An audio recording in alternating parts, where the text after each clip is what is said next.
خیر تو عزیز بھائیوں، میں یہ عرض کر رہا تھا کہ علامہ ابن الجوزی رحمۃ اللہ علیہ ایک بہت بڑے عالم دین بھی تھے، اور جہاں یہ بڑے عالم تھے اتنے ہی بڑے اللہ سے ڈرنے والے بھی تھے۔ علماء نے لکھا ہے کہ علامہ ابن الجوزی رحمۃ اللہ علیہ کے دل میں بہت خوف خدا تھا، اللہ سے بہت ڈرنے والے تھے، ہر وقت اللہ کی خشیت دل میں غالب رہتی تھی، اور اللہ سے بہت زیادہ ڈرنے والے۔ اور یہ بھی لکھا ہے کہ جہاں پر یہ اللہ سے ڈرنے والے تھے وہیں پر ان کی طبیعت میں بڑی انکساری بھی موجود تھی اور بڑی تواضع تھی۔ ہمیشہ اپنے آپ کو چھوٹا سمجھنا اور اپنے سے دوسروں کو اچھا سمجھنا اور بڑا سمجھنا، یہ نرالا وصف اللہ تعالیٰ نے علامہ ابن الجوزی رحمۃ اللہ علیہ کی طبیعت میں رکھا تھا، اور یہ ایسا وصف ہے کہ آج اکثر و بیشتر نایاب ہے، بلکہ یوں کہیے مفقود ہوتا چلا جا رہا ہے۔ آج دنیا میں انسان اپنے آپ کو بہت اچھا سمجھتا ہے اور دوسروں کو برا سمجھتا ہے، لیکن قربان جائیے علامہ ابن الجوزی رحمۃ اللہ علیہ کی زندگی پر کہ ان کے دل کے اندر کوٹ کر اللہ کا خوف بھرا ہوا تھا اور اللہ سے ڈرتے تھے، اور اعلیٰ درجے کی انکساری اور اعلیٰ درجے کا تواضع تھا کہ وہ اپنے آپ کو بہت چھوٹا سمجھتے ہیں۔ حالانکہ علامہ ابن الجوزی رحمۃ اللہ علیہ کے مقام اور مرتبے کو اگر جاننا ہے تو علماء نے لکھا ہے خود ان کی زبان سے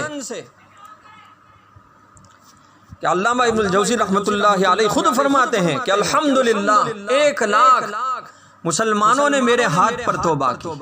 کتنے لاکھ؟ 1,00,000 مسلمانوں نے میرے ہاتھ پر توبہ کی، اور 20,000 لوگوں نے میرے ذریعے اسلام قبول کر لیا۔ اللہ اکبر، کتنی بڑی سعادت ہے۔ 1,00,000 مسلمانوں نے علامہ ابن الجوزی رحمۃ اللہ علیہ کے ہاتھ پر توبہ کی، اور 20,000 لوگوں نے اسلام قبول کر لیا۔ پھر بھی خوف خدا کا عالم یہ تھا کہ شاگردوں سے کہا کرتے تھے جب تم جنت میں داخل ہو جاؤ اور مجھے وہاں نہ پاؤ تو میرے متعلق اللہ سے پوچھنا اور کہنا پروردگار تیرا فلاں بندہ ہمیں تیری یاد دلایا کرتا تھا۔ اللہ اکبر، 1,00,000 انسانوں نے تو توبہ کی ان کے ہاتھ پر، اور 20,000 لوگوں نے اسلام قبول کر لیا۔ پھر بھی اللہ کا خوف کا یہ عالم تھا کہ اپنے شاگردوں سے فرما رہے ہیں کہ جب تم جنت میں جاؤ اور میں جنت میں نظر نہ آؤں تو اللہ سے پوچھنا کہ تیرا فلاں بندہ ہمیں تیری یاد دلایا کرتا تھا، اور فکر آخرت سے ہمیں آگاہ کیا کرتا تھا، تیری محبت کے بارے میں ہمیں یاد دلایا کرتا تھا۔ اللہ اکبر، کاش کہ اللہ یہ خوف ہمیں بھی نصیب فرما دے۔ سب کہو آمین۔ تو یہ جملہ بولتے تھے علامہ ابن الجوزی رحمۃ اللہ علیہ، جب تم جنت میں داخل ہو جاؤ اور مجھے وہاں نہ پاؤ تو میرے متعلق پوچھنا اللہ سے، اور پروردگار سے درخواست کرنا کہ تیرا فلاں بندہ ہمیں تیری یاد دلایا کرتا تھا۔ یہ کہہ کر علامہ ابن الجوزی رحمۃ اللہ علیہ کے حالات کے بارے میں لکھا ہے کہ یہ جملہ بول کر علامہ ابن الجوزی رونے لگتے تھے۔ اللہ اکبر، کس قدر اللہ کا خوف ہوگا ابن الجوزی رحمۃ اللہ علیہ کے دل میں۔ عزیز بھائیو، آج تو انسان جو 4 حرف سیکھ لیتا ہے، 4 حرف پڑھ لیتا ہے، بڑا متکبر بن جاتا ہے اور بڑے گھمنڈ میں مبتلا ہو جاتا ہے، اور اپنے آپ کو بڑا عالم سمجھنے لگتا ہے،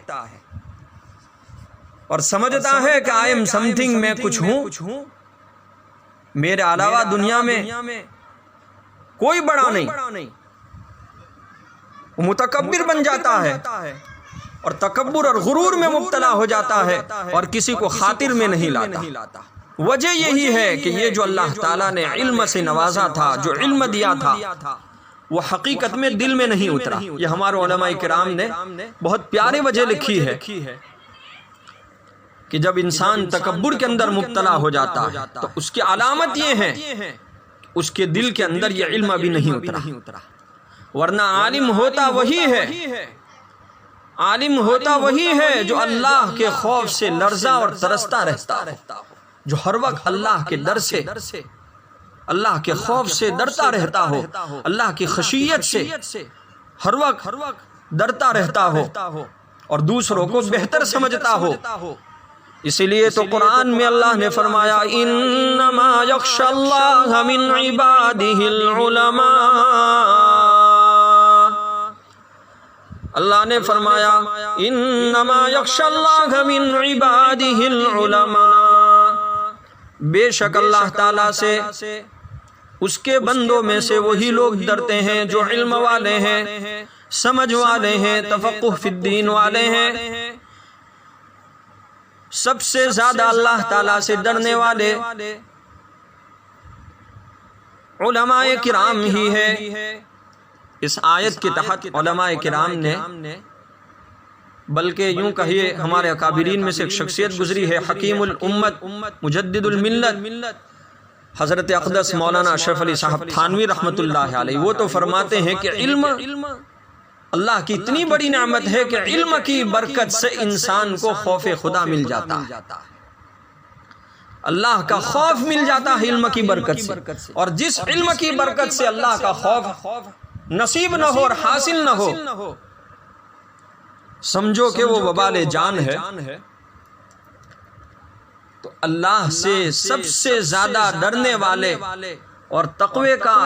اور اللہ کے خوف کا حق ادا کرنے والے علماء کرام کی جماعت ہے۔ اس آیت کی تفسیر میں علماء کرام نے بہت سی باتیں لکھی ہے، وہ میں آپ کے سامنے عرض کرتا جاؤں کہ اس آیت میں اللہ تعالیٰ نے فرمایا انما یخشی اللہ من عبادہ العلماء، اس آیت شریفہ میں اللہ تعالیٰ نے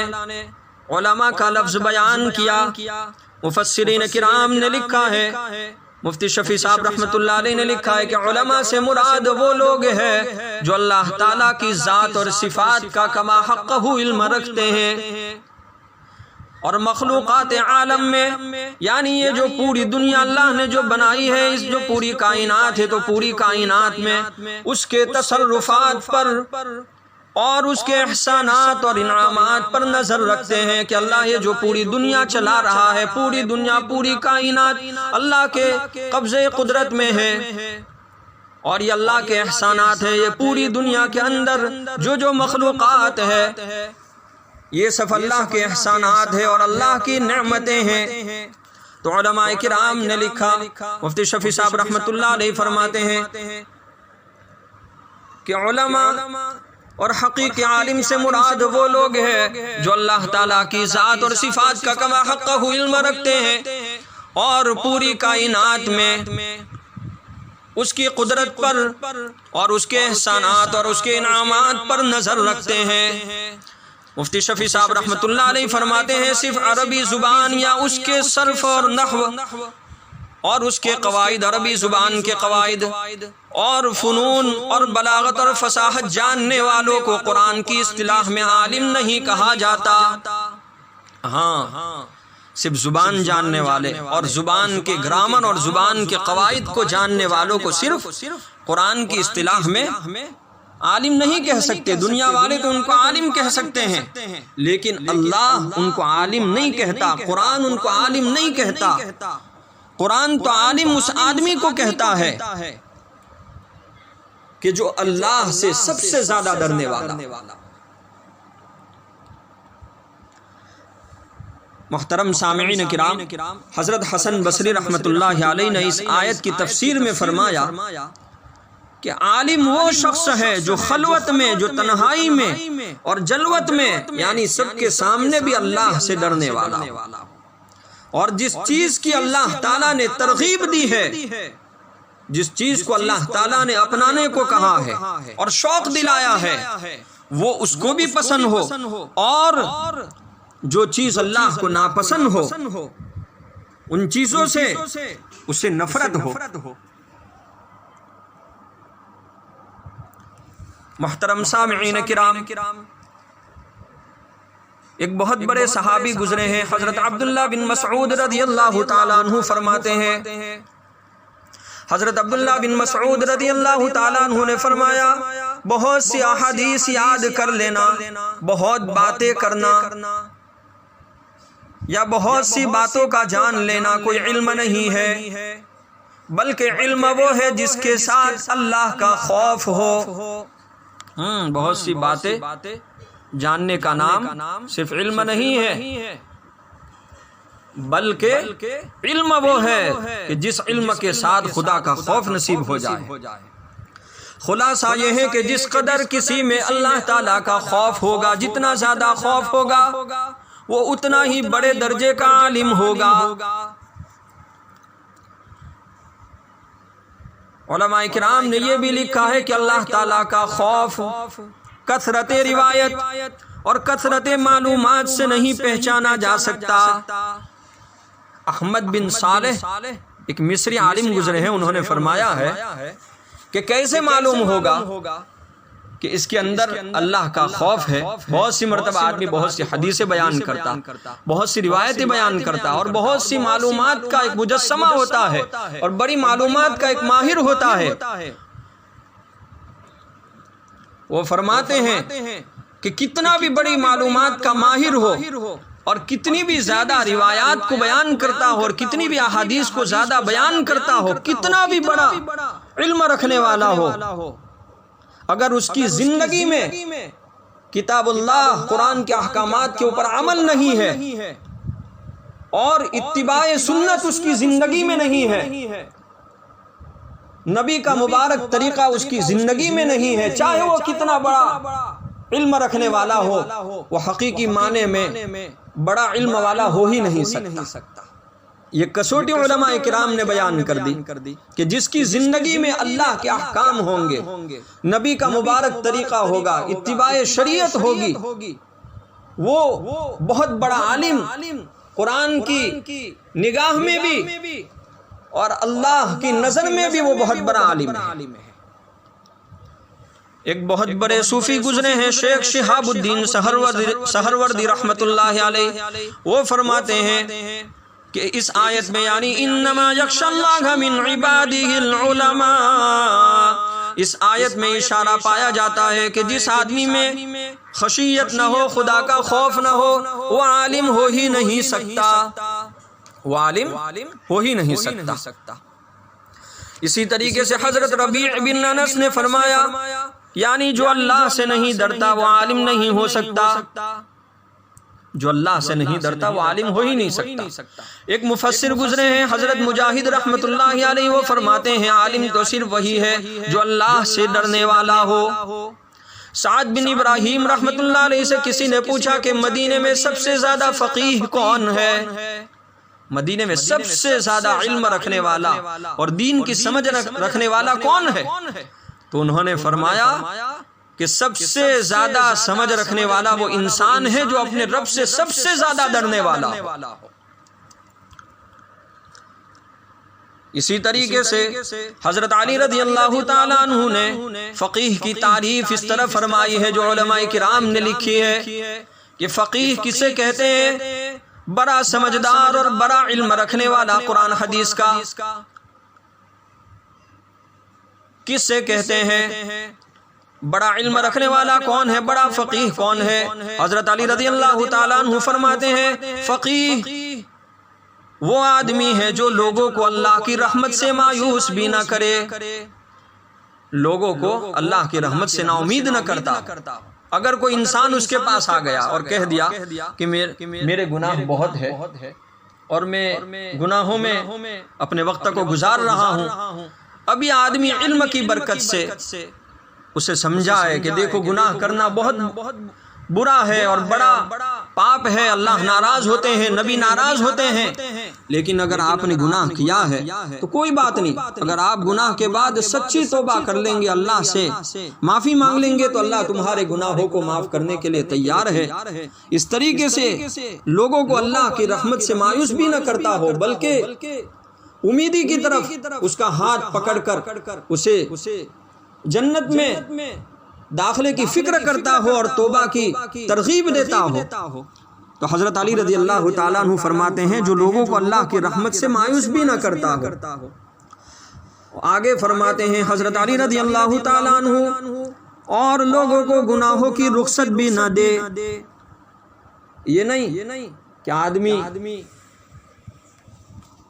کوئی آدمی اس کے پاس آیا اور وہ کہتا ہے کہ مجھ سے گناہ ہو گیا، تو یہ آدمی کہتا جائے کہ کوئی بات نہیں، جب بھی گناہ کرے تو فوراً توبہ کر لے، بلکہ یہ آدمی سامنے والے کو یہ بھی نصیحت کرتا ہو کہ بار بار گناہ کرنا اچھی عادت نہیں ہے، لیکن بتقاضے بشری انسان ہونے کے ناطے کوئی گناہ ہو جائے تو فوراً توبہ کر لینا، تو لوگوں کو اللہ کی رحمت سے بھی مایوس نہ کرتا ہو اور لوگوں کو گناہوں کی چھوٹ بھی کھلم کھلا نہ دیتا ہو کہ جو چاہے کرو، جو گناہ چاہے کرو، اللہ بہت بڑا ہے، اللہ معاف کرنے والا، بلکہ لوگوں کو اللہ سے ڈراتا بھی ہو اور لوگوں کو اللہ کی رحمت کی طرف متوجہ بھی کرتا ہو کہ کتنا بڑا گناہ ہو، اگر اللہ کے سامنے توبہ کریں گے اور معافی مانگیں گے تو وہ اللہ معاف کرنے کے لیے بھی تیار ہے۔ اس طریقے سے لوگوں کے ساتھ پیش آتا ہو۔ تو فقیہ آگے فرماتے ہیں اور قرآن کو چھوڑ کر کسی دوسری چیز کی طرف رغبت نہ کرے، سب سے زیادہ اس کو جو شوق ہو وہ قرآن کا شوق ہو اور قرآن کے احکامات کے اوپر عمل کرنے کی فکر کرتا ہو۔ خیر تو عزیز بھائیو،